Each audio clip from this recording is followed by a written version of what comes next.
Do you remember how stigmatized it was?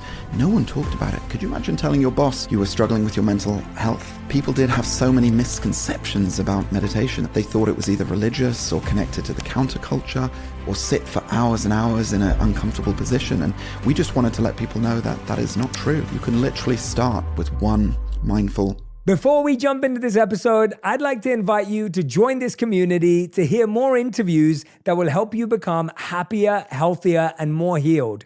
All I want you to do is click on the subscribe button. I love your support. It's incredible to see all your comments, and we're just getting started. I can't wait to go on this journey with you. Thank you so much for subscribing. It means the world to me. The best-selling author and host. The #1 health and wellness podcast. On Purpose with Jay Shetty. Hey everyone, welcome back to On Purpose, the #1 health podcast in the world. Thanks to each and every one of you that come back every week to become happier, healthier, and more healed. Thank you so much for tuning in. It means the world to me that our community is growing every single day. It's amazing. So many of you are listening to multiple episodes a week, even more than the new ones that come out. And it honestly means the world to me. Thank you so much. Today's guest is a very special friend, someone that I've known for 5 years now, maybe even a bit longer. We've been in each other's orbit for longer than that for sure. And I can't believe we haven't had this conversation on the podcast before. So please join me in welcoming Michael Acton Smith, the co-founder and co-executive chairman of Calm, the leading mental wellness brand with the #1 app for sleep, meditation, and relaxation. Calm has grown to over 150 million downloads and was Apple's 2017 App of the Year and is the world's first mental health unicorn. Michael is fascinated by neuroscience, flow states, and mental fitness, and is passionate about spreading meditation as a simple but valuable skill around the world. Please welcome to the show my friend and incredible human, Michael Acton Smith. Michael, thank you so much for being here. So happy to be here. Thank you, Jay. I know, I can't believe it's taken this long. And we were both remembering, I think it was probably like 7 years ago, 6-7 years ago, where you had a lot of your friends and people in your community saying you had to meet me. And I had everyone in my community saying I had to meet you. And then we had a lunch at my first apartment in LA in 2018. And we were just talking about that. And it's so wonderful that I feel so grateful to be the Chief Purpose Officer at Calm. And that came from the relationship we built up. And I always say that to people when people see partnerships like this. I always say to people, it actually came from just a partnership and a friendship behind the scenes with one person. And it's evolved into this incredible thing. I love the Calm family and I'm so grateful to be a part of it. Oh, well, the feeling is very mutual. You know, I think building a partnership that has foundations in friendship and years of getting to know each other, I think makes it much, much stronger. So your impact at Calm has been phenomenal. The Daily J is just brilliant. I would honestly say it's the content I'm most proud of that I create, because the team that I work with in order to curate and research and build what we do, we have so much fun. I want to give big shout out to Ben, big shout out to Chris. Like we have just you've developed such a phenomenal team who's so conscious and thoughtful and innovative and creative and not scared to push the boundaries too. And it's an amazing balance to have that where everyone's so thoughtful yet so innovative. And I think it's been amazing. I was just talking about last year I went to the Calm retreat. I missed this year's, but I went last year. And what I was really moved by is everyone who's part of your team has a Calm story. So for everyone who doesn't know what I'm talking about, I was doing a Q&A with David, the CEO, on stage. And we were doing this Q&A and people would stand up and ask me questions, but they would share their Calm story. And everyone who worked there had this really emotional, really powerful personal story of how Calm has helped their family or their friends or them. And I was nearly in tears like a couple of times because some of those stories were really emotional. It's so meaningful to be in a company where, as you say, everyone has a story, a reason, a purpose for being there. It's so much more than a 9-to-5 job. And you can feel that. And obviously you felt that when you came. And when you're surrounded by hundreds of the Calm team, it's very, very special. You were such a big hit. You know, a year on, people still talk about it. You were doing selfies and chatting long into the night, meeting every single person and listening to those stories. So thank you for that. No, of course. And Michael, I want to dive in now with you because, you know, what you've done for the world through Calm is truly remarkable. Like, I think it's historic. It truly is. You know, I think it's really interesting because today technology has become the way to serve humanity. Mm-hmm. And therefore we don't often think about cultural shifts in the same way because they're through technology, it almost feels a bit robotic or a bit more kind of organized. And so we don't realize just how powerful these things are because we see numbers, but we don't see the deep transformation. But Calm has helped and transformed so many people's lives. When you set out to popularize meditation, did you ever imagine that it would have the impact it has today? No, it's been an extraordinary journey. Alex Chu and I set the company up a little over a decade ago, and we were living in Soho. Soho, London. Love Soho. Obviously, it's not the most calm place in the world. It's full of all the best restaurants and bars, incredible energy and passion. And we lived in a house and we'd play video games at night, talking about business and ideas. And I remember Alex saying to me, he'd heard about this domain name that was available, calm.com. And we pressed pause and I was like, wow, say that again, calm.com.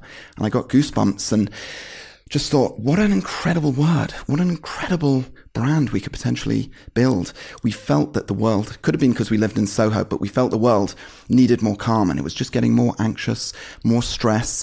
And so that was the starting point. And as I say, it's been one extraordinary journey. How was that available? Well, it wasn't available at GoDaddy for $10, sadly. It was owned by a chap in Sheffield in England, and it was offered to us for about £1 million, I think. And both of us were like, no, that's a ludicrous amount of money. We could never afford that. And about a year later, he came back to us and we were able to get it for a much lower amount. Still quite expensive. I was going to use the money to put a deposit down on a house.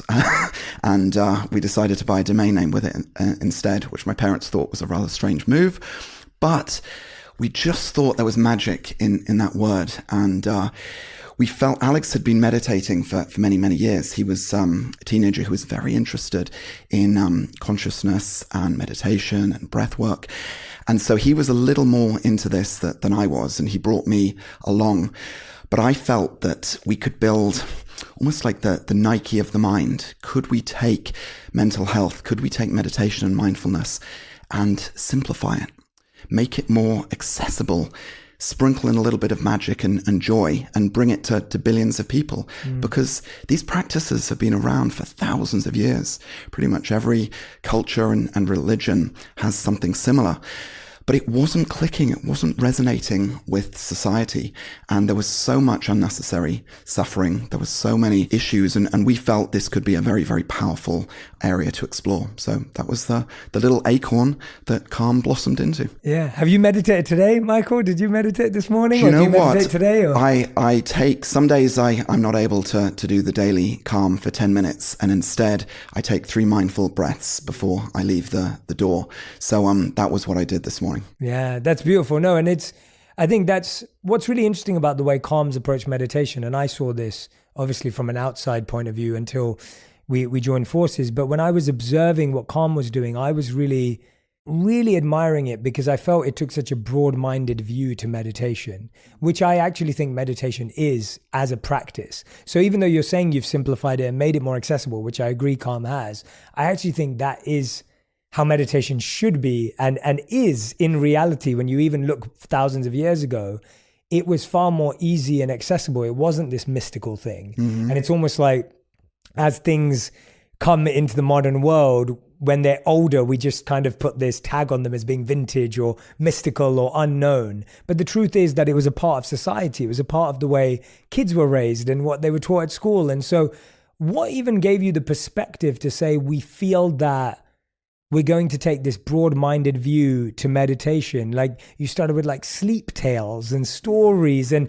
when I saw that, I was like, this is genius, because so much meditation, especially of the past, in my tradition too, from my monk time, is storytelling. Like so many meditations are based on stories. And I think that the modern day became about like being still and being silent. But you had this really broad-minded view. How did that evolve and where did that come from? Yes, so there were 2 big step changes in the early days where we saw a big increase in usage and audience. The first was when we introduced the Daily Calm. You know, Tamara was our first teacher. She was just phenomenal. She's incredible. She is so good.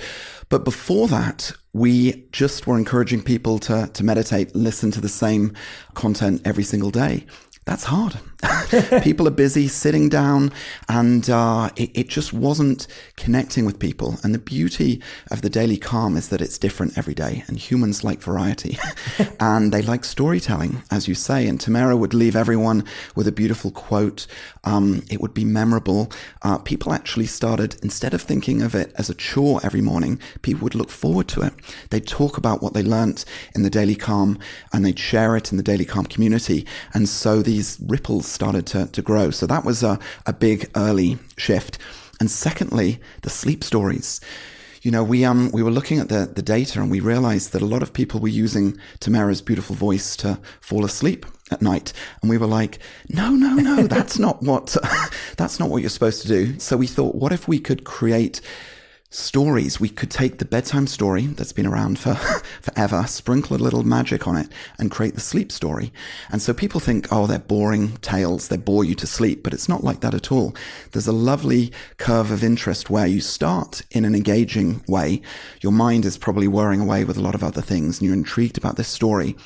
And then we mix in music and sound effects, and the voice gently gets softer, the pacing between the words get longer, until before you know it, you're fast asleep.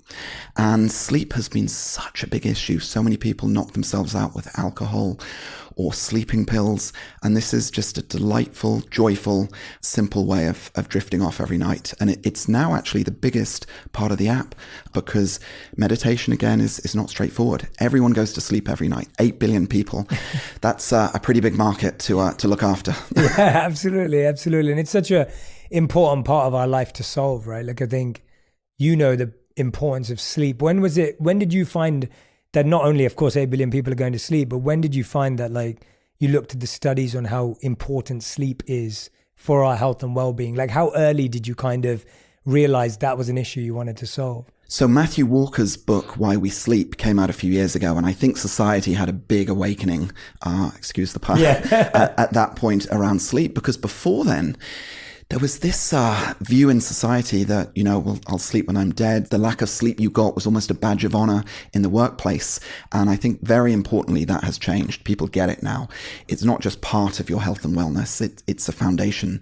So we were a little bit before Matthew Walker's book came out. We just felt a sense that there was something really, really key here. And then one of the big elevations there was bringing in talent and celebrities. For years, we'd been trying to get Hollywood interested in recording some content within Calm. We were knocking on doors and no one would answer. And eventually, Guy and Ashton from Sound Ventures, they were one of our early investors. They introduced us to Matthew McConaughey, and he used Calm for one of his charities in Texas. And we said, Matthew, would you record a sleep story for us? And he said, sure thing. And great voice. Oh, he's got such a good voice. Very, very popular. Yeah. So some of the earliest talent we had on the app was Anna Acton, my sister, Stephen Fry, Jerome Flynn from Game of Thrones. So the talent coming onto Calm suddenly made this practice and talking about your mental health and meditating and mindfulness, it popularized it. It made it almost cool. And so that really helped the growth accelerate dramatically. No, it's fantastic. And again, I was watching all of that from the sidelines at the time and just thinking how genius it was, because to me as well, it was making meditation accessible and relevant, as we've already said, but it was putting it into a language and a voice that people could understand, could relate to, could connect to, could see it as entertainment almost. Entertainment is a really good example. It seems strange to talk about this beautiful ancient practice as entertainment, and mental health is a very serious subject. But as we know, if you want to connect with people, if you want to get their attention, make something joyful, make something entertaining. The fastest way to connect with another human being is through a smile. And so we thought, could we not take ourselves too seriously? Could we have a little bit of fun with this? And we did. And so several examples over the last 2 years. We have a brilliant person working with our PR team, Peter, who came up with the idea of creating Baba Land around the time of La La Land, the film. And he said, what if we created a movie 8 hours long of sheep grazing in a field? And it was very calming and peaceful. And we did a premiere with red carpet in London and had sheep walk down. And we got so much publicity and attention for it. People loved it. Then when GDPR came out, do you remember the legislation? Very, very serious and, dare I say, a little bit boring. We got someone to read it as a sleep story. And we got loads of PR for it, falling asleep to GDPR. So we did a lot of these kind of quirky, unusual little ideas. And that PR, again, made people go, wow, maybe I'll check this out. Maybe this isn't so weird and woo-woo. And this could be for me. Yeah, I love it. And it's so genius. But at the same time, like you said, there can be the view, and I've definitely talked about this before, like there can be the view that it's like, well, this is such an ancient, sacred practice. And like, how can you make it so, how can you make it so silly, or so, one would say silly or clever or genius, or how can you make it so frivolous? And it's really interesting because that perspective, I think, has, of course, validity, and there's great thought behind that. But I think what I've gained or learned over time is that people starting their journey of meditation, meeting people where they're at, meeting people where they're starting with their struggle, with their challenge, is so much more compassionate and loving and kind than it is to force someone to adopt a practice that they may never adopt or may think is so alien to them that they'd never have a chance. And I've always said that to people, like it's not a technique, it's actually compassion and empathy, where it's like, I understand where you are, I understand that. And I think about myself in that way, where as a young kid growing up in London, the amount of times I laughed or was making fun of someone trying to get me to meditate when I was younger, because it was just bizarre. It's like, I just want to go and drink and have a good time. Like, I don't want to think about meditation. But maybe if Calm had been around when I was younger, then it would have been an easy place to start for me. And that would have been the beginning of my journey. And of course, Calm has evolved so much since. But yeah, how have you kind of tackled that opinion? Because I'm sure you've faced that so much. Very much so. In the early days, when we'd go to parties and tell people we were building a meditation app, we'd get one of two reactions. One is that they'd back away from us and make any excuse to go and talk to someone else. The second was that they'd be like, oh, I've heard of that. I've tried it, but I can't do it. My mind is far too busy. And it has been extraordinary how that has shifted over the last decade. Again, this is connected to mental health. Do you remember how stigmatized it was? No one talked about it. Could you imagine telling your boss you were struggling with your mental health years ago? It wouldn't have been a good move. And for most organizations now, that has changed dramatically. I think it was because people did have so many misconceptions about meditation. There were so many myths associated with it. I think they thought it was either religious or connected to the counterculture. They thought they might have to dress up in robes or go to a different country or sit for hours and hours in an uncomfortable position. And we just wanted to let people know that that is not true. You can literally start with one mindful breath.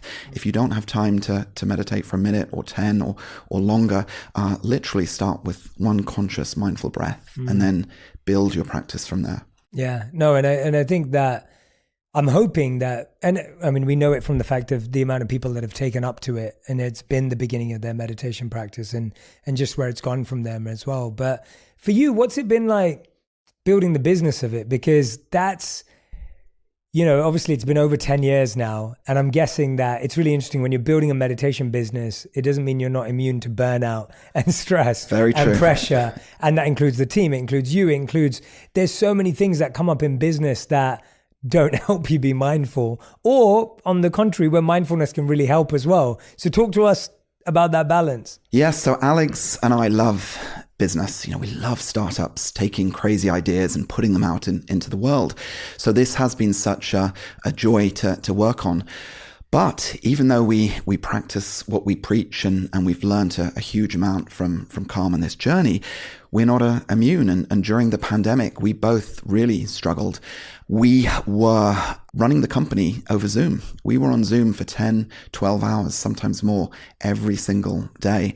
And we were based in Europe. The team was over in the US, so there was time zone challenges as well. And we just started to feel it. We felt it in our bodies. We weren't moving around as much. We felt it in our minds. We were just tired and stressed and exhausted. So that was a very, very challenging time. And we're both in a much sharper, more energized place now. But that was a very tricky part of the journey. And it was one of the reasons why we both decided to take a new role and bring David in as the CEO, who was absolutely brilliant. We bought his company, Ripple. One of the reasons was we wanted to move more into healthcare. Healthcare in the US is a $4 trillion industry, and a very small proportion of that is spent on mental health, and that is changing rapidly. And so Ripple was a healthcare company, so that helped. But we also just wanted to get back, both of us, to what we love most, which is the 0 to 1 phase, that messy, chaotic, creative, wonderful part where you're building something that has never existed in the world before. And we weren't able to do that when we were on Zoom for 12 hours a day. We were doing, 2026 financial planning and feedback with team members, and it was not lighting us up. We could do it. We can run hundreds of people company, but I think in life you have to focus deeply on what you are really, really good at. So a few sleepless nights before handing over the reins to David as CEO, but I can honestly say it's been one of the best things I've ever done, and I think Alex feels the same. So we are both now co-chairmen, so we're still involved very deeply in a new way, but because we love business and creativity so much, we're now running Calm Studios in London, which is fully connected to Calm, but it's where we can dream up the future. Where is the puck going? What is the future of mental health? And what is the future products and services of Calm?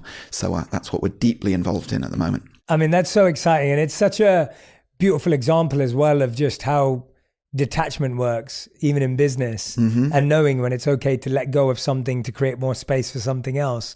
And it's interesting because you can talk about that, but to do it in a practical sense when you're building, the first mental health unicorn and building one of the biggest mental health and sleep apps in the world, to then go, actually, we don't want to work on this part anymore. We believe in it, we care about it, but we actually want to focus on the future again. And that, you've made it sound seamless, but I can imagine that's very challenging because, I think we get attached to roles, we get attached to titles, we get attached to journeys. And we talked a lot about this when I was coming on with you. And it was the same for me, where I had a lot of people in my business and my world saying to me like, Jay, you should start up your own app. And why would you partner with a Calm? And why would you partner with anyone? And, we had other apps that were reaching out to us. And I saw all of that. I think we talked about this very openly. And I said, I saw that if I went down that path, it would have been egotistic. I would have done it for my ego, not for what I actually want for the world.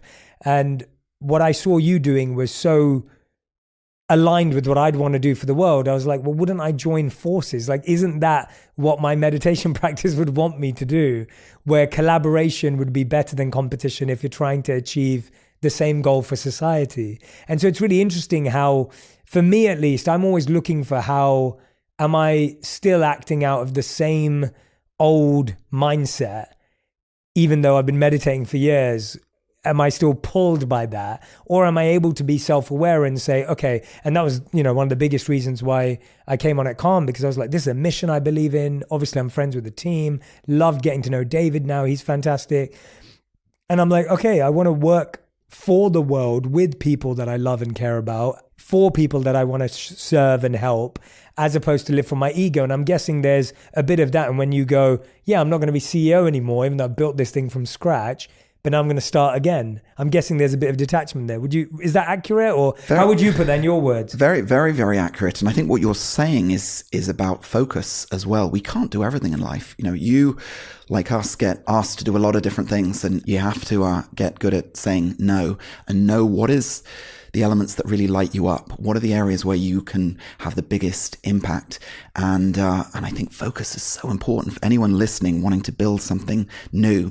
Figure out what that is.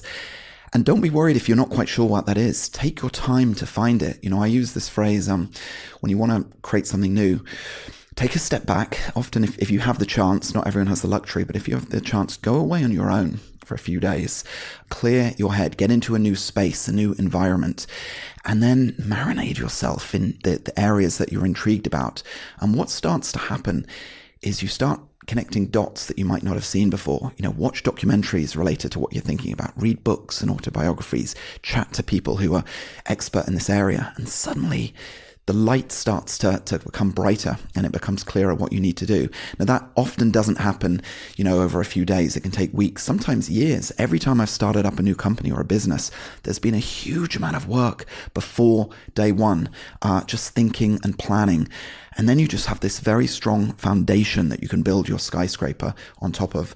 Calm was that case. From the very early days, we did a lot of research and a lot of thinking, but our mission was to make the world happier and healthier. And it stayed exactly the same over this last decade. I love hearing that and I love your advice on stepping back, to kind of really understand what you're trying to do. And I love the idea of you saying that it could take years. I think the challenge has become that today, because we're living in a world where there's so many successes and there's so many more success stories in our generation, that people are scared to start because they're scared if it won't be big enough, or it won't be like, when I started creating content, I wasn't even aware that it could get 1 million views. Like, I didn't think about that. I was happy with 100 views or 1,000 views at one point, because I didn't have a false marker. In the same way with business, like, I don't think most companies that today have $1 billion valuation or even billion in revenue, like, they didn't start with knowing that would be the case.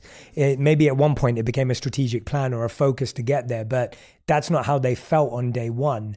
And it's almost like not having that pressure was better, because then you were able to pivot and shift and change and not stay so tied. And I think today Calm was always meant to be a meditation app, I guess. And now it's so much more. It's a sleep app. It's got, like you were just saying now, like, there's now the daily move, right? There's so much more happening on the app that's not meditation. And that comes from being open and curious. And so how do you encourage people? Because I think there's so many people listening right now, and they may be like, Michael, I want to start the next app, or Jay, I want to start the next podcast, or I want to build this. Like, you've given some really great insight, but I personally feel there's too much pressure for what you build to be big, and that's actually what ruins it. Yes, very, very good point. So we live in this culture where it just looks like there's overnight successes everywhere. We're surrounded by people who are smashing it. And the reality is, every one of those people have been on a journey, and they've spent a long time getting to that point. So first of all, do the deep work, as I just mentioned. Do your research. There's no shortcuts. And then patience is incredibly important. Accept and understand that you're going on a journey, and you're not going to crack it and be on front of magazines, in the first week or year, maybe not even in the first decade. But if you believe deeply in what you're doing, if it, is deeply ingrained, and you've done that foundation work, then you'll put one foot in front of the other, and you'll get there eventually. And it's often said that compounding is the eighth wonder of the world in financial terms. It's true in self-development and building a business and growing ourselves. It doesn't happen overnight. And so being aware of that and being ready for that long journey, I think, is very, very important. Yeah, and I think that time that it takes to master something so that it becomes world worthy almost to speak. It's almost like a law of the universe that when you've put in that much time and energy and effort and diligence, it's likely to succeed. But it's just that the patience that it takes to put in that 10 years of mastery or whatever it may be for a different skill. Like you just kept saying, there's no shortcuts. There's no easy way through that. And I think one of the other challenges is people will see success around them and hear about a story or a type of business and then go and build it. Like, a good example is there are now thousands and thousands of meditation and mindfulness and sleep apps, and Headspace and Calm and a handful of others were there first. The problem is, if you're building something because you're seeing it everywhere in society, you're going to be too late. I often talk about the analogy of surfing when you're trying to catch that wave. If you're hearing about something in society, the wave is already broken and those surfers are far off into the sunset.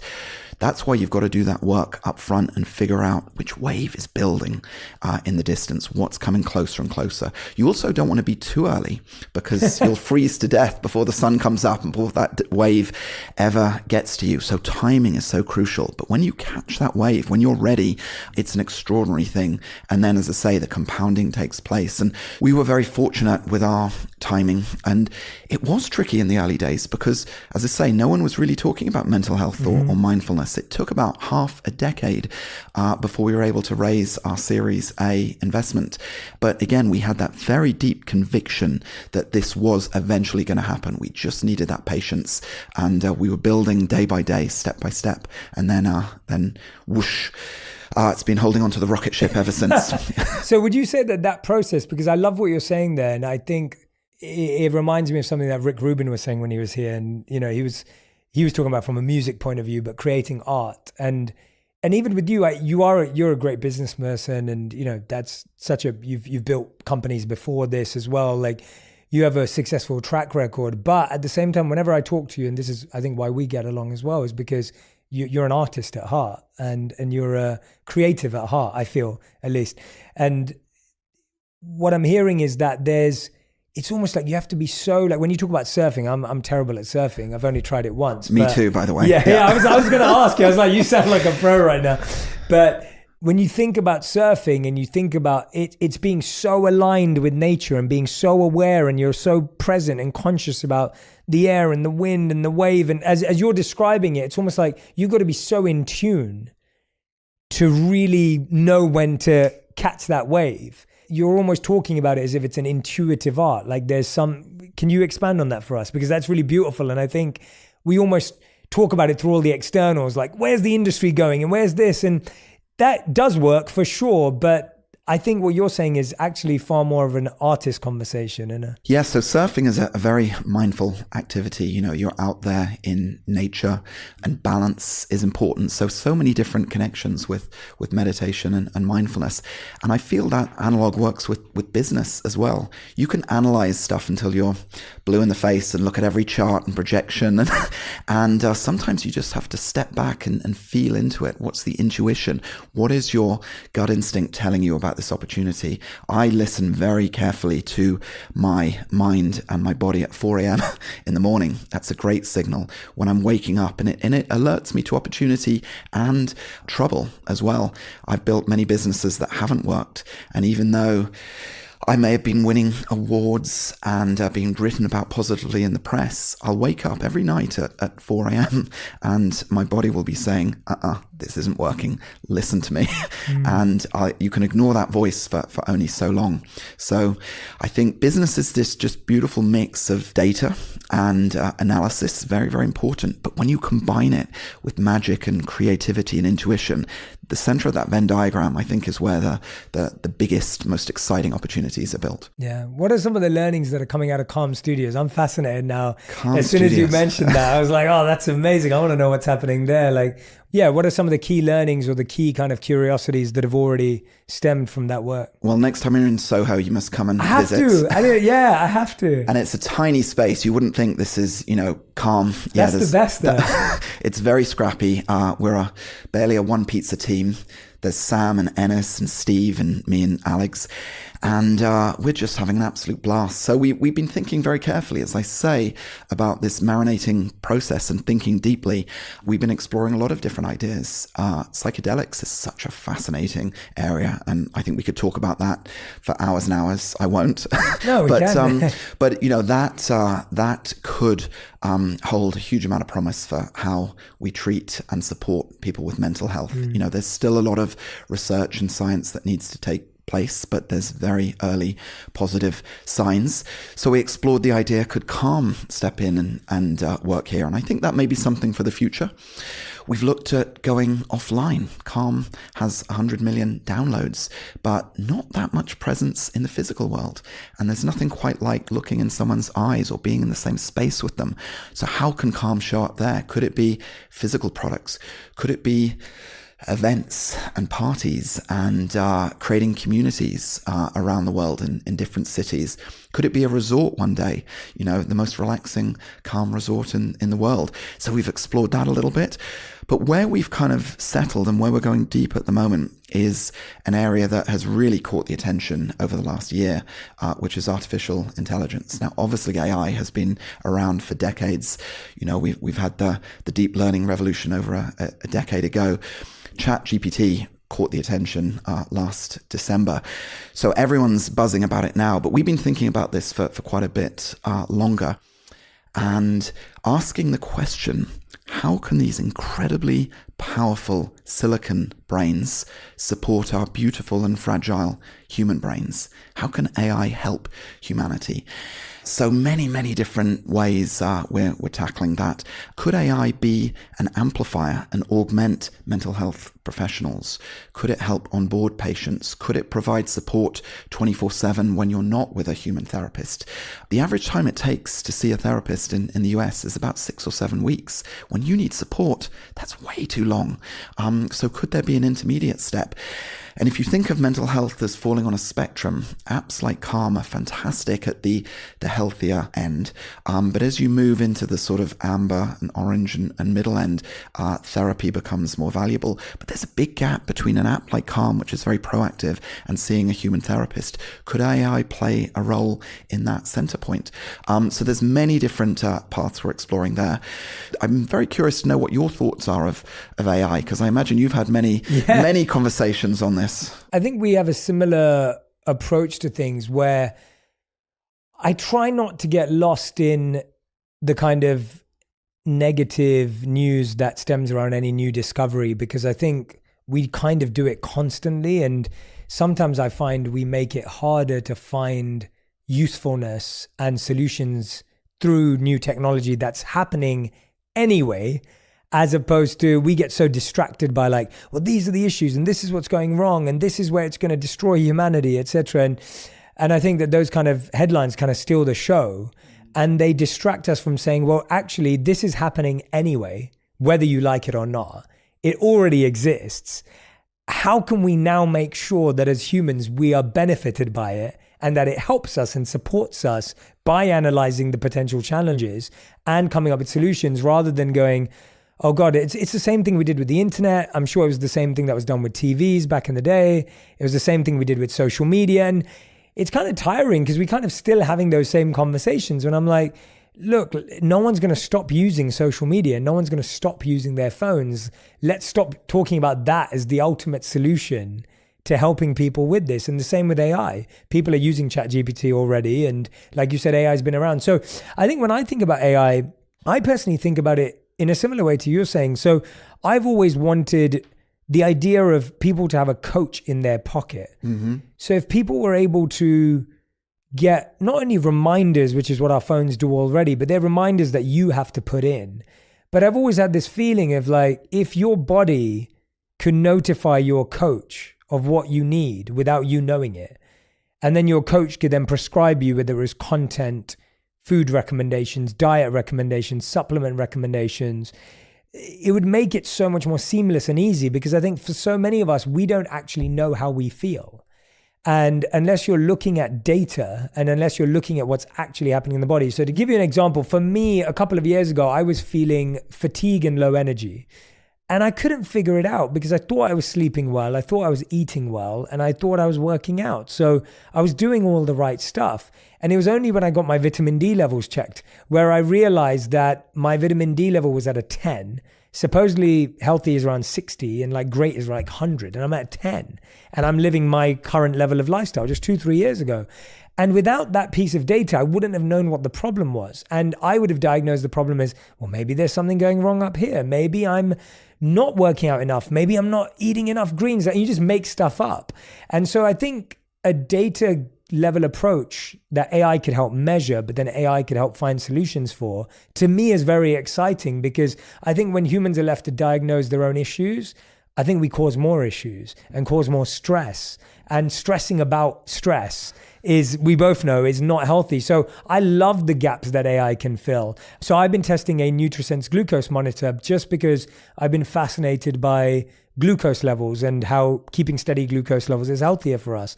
And so I had the monitor in me for a couple of weeks. I'm going to put the new one in soon. And while I was testing it, I could see where if I ate, and I was back in London. So I was back from my sister's wedding in London. I literally got back 2 days ago. And when I'm back in London, I'm eating much unhealthier than when I'm in LA. And I still went out and found a no sugar cereal, gluten-free, whatever. I was trying to be really healthy. And I had it and it still spiked my glucose into the bad levels. And I was thinking I would never have known that because eating it, I felt fine. And so I think if AI could help us monitor, measure, and then navigate solutions, which includes meditations, which includes sleep monitors, whatever it may be. I think it's incredible what could happen, especially to make it affordable. Yes. And that's what I get excited about, is making it affordable, which Calm has always been at the forefront of that, like making things affordable and accessible. Well, I love what you're saying, because it's very similar to what we're thinking at Calm Studios. You know, one of the questions we've asked ourselves is, could we build the world's greatest health coach? What would that be? And as you say, you know, having a human coach is the best, the gold standard, but that is not cheap and not widely distributed. So having a coach in your pocket 24/7 that you can chat to whenever you want, nudging you, motivating you, inspiring you. And here's the interesting thing, the AI will get to know you better than yourself. It will see your health kit data. It will ask how you're feeling every day, and then start making fascinating inferences and connections and surprising you on a day-to-day basis. So, you know, I think it was Socrates that said many years ago, know thyself, and AI can help you really know yourself. But that's only one part of the puzzle. And I think one of the problems with AI at the moment is it's very logic driven. One of the foundation models we've been so impressed with is what Inflection have built, Pi. I don't know if you've had a chance to check out Pi. Yeah. It's beautiful. If GPT-4 is IQ, Pi is more EQ.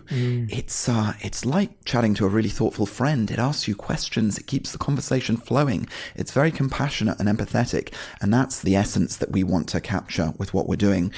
And the other thing to say here is that interface is so crucial. You know, GPT-3 was released, I think, in about 2020, but it didn't capture the imagination. It was only when the wrapper of chat came about that people suddenly were able to connect with it and talk about it and make it more accessible and simple, kind of like we did with meditation back in the day. So we're asking ourselves, having a great AI health coach is one step, but what do we build around it? Could we create something that is set in a universe with a vast array of characters? Could there be storytelling? Could there be music and magic? Could we add a gamified element? You know, look at Duolingo and what they've done to make learning a language fun and joyful. And as we said at the beginning, if you can make anything fun and entertaining, that's how you cut through the noise and get people to pay attention. So I think that's one of the big shifts we're thinking about at Calm Studios. And we think for this next evolution of Calm, because 100 million downloads is great, but there are 8 billion people in the world. There's a lot more people we want to connect with and reach. These are the kind of conversations that I love too, because it's so exciting trying to figure out. And by the way, I want to remind everyone that, look, you know, Michael said it earlier too. If you can get a physical coach, if you can get out in nature, if you can get out there and, you know, play pickleball, which I'm doing a lot of right now, like whatever it is, like those things are never, ever not going to help, right? Being outdoors in nature, like listening to nature sounds for real. But like Calm, you know, I use nature sounds on Calm all the time. I'm not always in a space where I can access nature sounds. Like I can't always be in a rainforest or ever. And being able to have it digitally is helpful. And I think that's what we're saying here, where it's like, if you can do things physically, of course, do them. Don't stop doing them. Like, it's important to talk to a real friend. It's important to talk to a real human. But for everyone who's struggling or those things are not immediately accessible, that's where I think why we've seen such a rise in the digital world, because we are looking for alternatives and we are looking for support. And I've definitely found that the collective approach of data and human has been really powerful for me personally. Like I've found in my own personal mental health journey, I still need to talk to my best friend 3 times a week, which I don't stop doing. But at the same time, I do need to measure the quality of my sleep, my glucose, my vitamin D levels, whatever it may be, because they're equally affecting how I feel on a daily basis. Yeah, no, that's well put. I think the key is awareness and understanding. And this is what developing a mindfulness practice does. Attention is the most valuable resource in the 21st century, but our attention is dragged in so many different directions. It's so easy to go through life like a marionette on the strings of the puppet master, not being consciously aware of what's going on.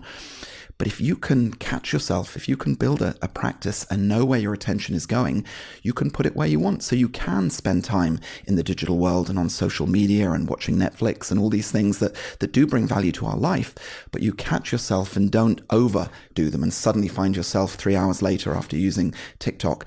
And so I think having that sense of control, knowing what's going on in your mind, knowing where you're consciously putting your attention and how you're feeling and striking that right balance is a super superpower in our modern society. Yeah, and I think what we're trying to do here, which I think is key, is trying to create alternatives for viewers or listeners on the platform that we're on anyway. Yes. Like people will often ask me, well, Jay, you're making social media content. And I'm saying, yes, because we're going to be on social media anyway. So why not give people another option to have something that hopefully is educational, entertaining, and insightful that can benefit their life? And so same way as you're saying, I love the idea of looking at, AI is already able to, but especially with the EQ version you're saying there with Pi, like AI is able to write movie scripts and TV show scripts and conversation scripts. And it is already able to, but going to be able to do so many things in an entertaining way, to find a way that people can almost go on a unique journey that was tailored made for them. Like I always get asked when I coach clients, everyone's like, so what's your program? And I'm like, the program's unique for every client because you can't take everyone on the same program. The fact that you could have a tailor-made, unique program for you, and visuals and universes and experiences could be created, is quite crazy and phenomenal to think about. Like right now, we're just used to suggested for you. Mm-hmm. But imagine suggested for you in the metaverse, and suggested for you landscapes, places to visit, people to know. It's quite remarkable to think how personalized it could get. Yeah, we think it's going to be very, very exciting combining all these things together. So yeah, we're having a lot of fun at Calm Studios. And I just want to jump back to something you said on social media, because social media gets a really bad rap in our society. And there's a lot of people that are very stressed about it. And it does cause a lot of anxiety and polarization in society. But there's a lot of joy in social media as well. Again, when you take to it consciously, I've met some wonderful friends through social media. Incredible business opportunities have flowed from it. It can be really joyful and entertaining. But again, it's about using it for you instead of against you, being very aware of how you're using it, dipping in and out. If you're on social media mindlessly scrolling late at night before you go to bed, that's not ideal. If you dip in and out every now and then, that I think is a much more powerful way of doing it. And you can apply this to most things in life. Stop, pause, take a deep breath and think, is this helping me? Is this serving me? And that fraction of a second can completely transform and change a life. I guess that's it though, Michael. Like you just hit the nail on the head there. And that is the ultimate human skill of being conscious. It's almost like being selective about where you are, why you're there, and how you want to interact with this person, app, technology, space. But being conscious seems to be the ultimate lesson, because like you just said, that doesn't just apply to social media, it applies to everything. How do we help people develop that? Because that's how I feel like I often talk about it with people as well. This idea that envy has always existed. Social media has just amplified it. Mm-hmm. Ego has always existed. Social media has just put a magnifying glass on it. The desire for competition and status and all of these pursuits that we have, they've always been there. Like I remember at school, it was what trainer you wore to school or sneaker you wore to school made you the cool kid. Now you just post your latest sneakers on Instagram. It's the same thing. And so it's just amplified it, and it's exposed you to far more people's trainers, right? Like the idea that back in the day, if there were 20 kids in the class and there's 20 kids in the playground, I had high-techs on because my parents didn't buy me Nikes. And then so it was like I had high-techs, that person had Adidas or Adidas, that person had Nike or Nikes. And that was the competition. Whereas now you can see 3 million kids' shoes, and now you feel 2,097 on the list as opposed to 23rd. And so the exposure's gone high, the scale has increased, but the problem has still remained the same, that we don't know who we are. We don't know where our self-worth and our confidence comes from, and we're not conscious about our choices. Like that is the root, at least in my opinion. How have you thought about answering that question for people? Because that is the real problem. It's the fundamental question, isn't it? And it's what we're trying to achieve through Calm. It's what you're doing with your work. You know, Sam Harris talks about it as waking up. It is becoming more aware and more conscious. So developing a mindfulness practice helps. You know, one of the things that I think has been very useful from doing it is this idea in life of responding instead of reacting to stimulus. Stuff happens constantly throughout the day. And if you, instead of from the amygdala reacting, someone cuts you up in traffic and you honk your horn and suddenly you're miserable and angry all day. If you pause for a fraction of a second and think more thoughtfully and respond, it changes everything. You can still get angry and honk your horn, but you're more aware you're doing it. I think this is really important in interpersonal relationships as well. So many triggers and little things that can cause arguments and stress with our partner. But I think pausing and thinking before responding is so valuable. So that's one step. But there isn't an easy answer. Human beings are complex things. And even though we know what we should do, even though everyone loves the idea of being more mindful and meditating, one of the challenges, very few people sit down and do it and build it into a healthy habit every single day.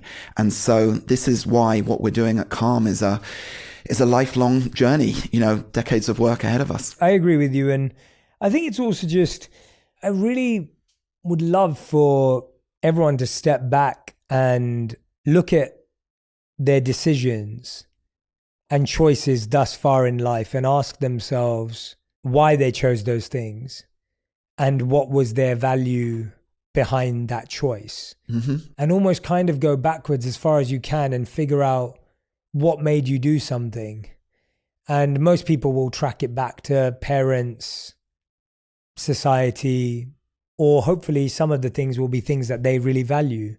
And it's almost like, how can you edit everything to be living your life based on what you really value so that there's as little noise and as little distraction from the outside world or force, as you're saying, responding to something's happening, as opposed to this is who I want to be. And this is how I want to live my life. And that's not an easy practice. And I'm not saying that will solve everyone's problems, but I know that you've talked about Calm in healthcare, which I fully agree with, and I love that direction. I was really passionate about that happening. How hard has it been to talk about Calm in schools or Calm for kids, or where's that conversation? Because I know that that's something we've talked about before, and I think we'd both be passionate about it. How hard is that to make happen? Well, again, that's a long journey, but it's shifted a lot in the last decade. I remember some of the early conversations we had where we wanted to bring Calm into schools. We got quite a bit of pushback. I think, again, people thought this was a bit weird and religious, and teachers have been opening up to it. And it is now in, you know, thousands of schools around the world start their day with silence or short meditations, which is so valuable. You know, I use this quote a lot, but if you want to change the world, as we do at Calm, start with the youngest generation. And the Dalai Lama said, if we could teach meditation to every 7-year-old in the world, we could eradicate violence in a generation. Pretty profound and not easy to do. So that is shifting. The problem is kids are not particularly excited about meditation and mindfulness. They've got a lot of other exciting things going on. So you have to, as you were saying earlier, bring it to them and shape it in a way that resonates with them. And often entertainment can do that. So we just did a wonderful partnership with Disney. And so Disney princesses helping kids fall asleep and learn about meditation. We've worked with Peppa Pig and Moshi Monsters and a whole bunch of others. So that's been a very powerful step in the right direction. And sleep has been very valuable for kids. So rather than trying to get them to sit down and be still for a minute, which is hard enough for adults, almost impossible for kids, when they're going to bed, sleep stories is a very mindful way, a very gentle way for them to learn about this practice. Yeah, I love that. I'm so glad that you're talking about it that way, because I agree. You're not, you know, anyone who's listening is going right now, they're going, I can't get my kid to sit still. Yeah. and so I think, you know, I love the idea of the Disney collaboration's fantastic. And I think more of that is so needed, these innovative ideas of how meditation and mindfulness can be presented to kids, because that's literally all it is. And I just, you know, this is a really great conversation to make that point, that please understand that when you're trying to make things more accessible, more entertaining, more practical for people, that's the only way it's going to work. Because if we keep forcing people to do things in what we assume is the purest way, it may never ever be like you're saying, like a kid. When are they ever? How many kids are actually going to sit down and exactly just breathe? Meet people where they are, understand what's going on in their world, and then try and create and frame something that works for them.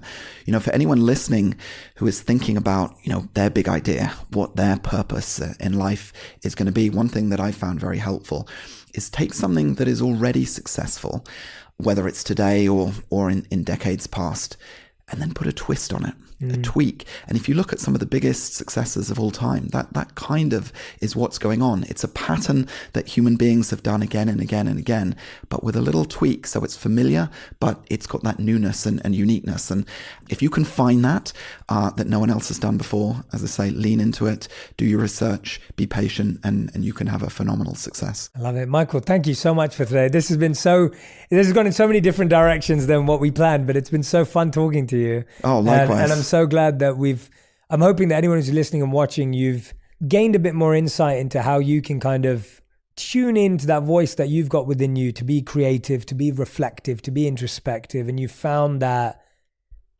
just a bit of clarity on the direction that you need to take internally towards creating something that can help the world. And you can hear how it can be a business, it can be an app, it can be a product, it can be a service, it can be anything you want it to be, but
you're going to be just that timing piece. I wanted you to go back and listen to that because I thought that was so powerful. If you're really aware of the problem and you're aware of the people you want to serve, then you'll find the potential solution. But that requires stillness. It requires sitting with that community and that problem.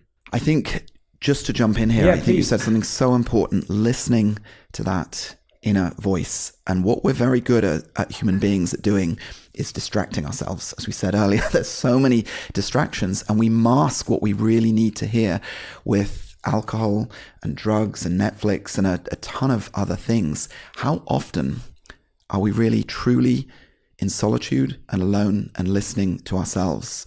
And I would encourage anyone listening to try and carve out time to do that. If you can, as we said earlier, go away for a few days on your own, fantastic. If you can't do that, a really valuable practice is first thing in the morning, before you turn your phone on, sit with a blank sheet of paper, do the artist's way and just scribble and think. And it's amazing when you have that stillness, what starts to bubble up, and the things you really need to hear only emerge in that silence.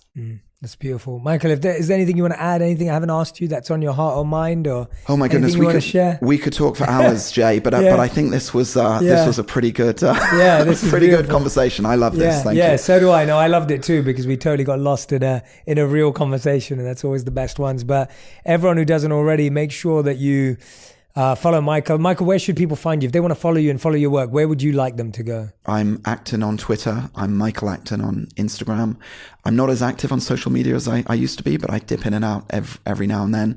And just come and check out Calm and join our community. Absolutely. Thank you, everyone who's been listening and watching. I hope that you're going to share on social media your takeaways, your insights, something that you're playing or practicing with as well. Share them with us. Tag both me and Michael. Let us know because I'd love to see what ideas come from this. I'd love to know that this sparked some creativity for you or brought out some genius from within you, or maybe just even made you take some time for yourself. And of course, you can go and listen to the Daily J on Calm or the Daily Calm on Calm or any of the incredible programs that we have on the platform. Come and join us and find an easy, accessible, and fun and playful way of practicing mindfulness and meditation in your life every single day. Thanks, everyone. And thank you so much, Michael. This was wonderful. Thank you so much. Thank you. If you love this episode, you'll enjoy my interview with Dr. Julie Smith on unblocking negative emotions and how to embrace difficult feelings. You've just got to be motivated every day. And if you're not, then what are you doing? And actually, humans don't work that way. Motivation, you have to treat it like any other emotion. Some days it will be there, some days it won't.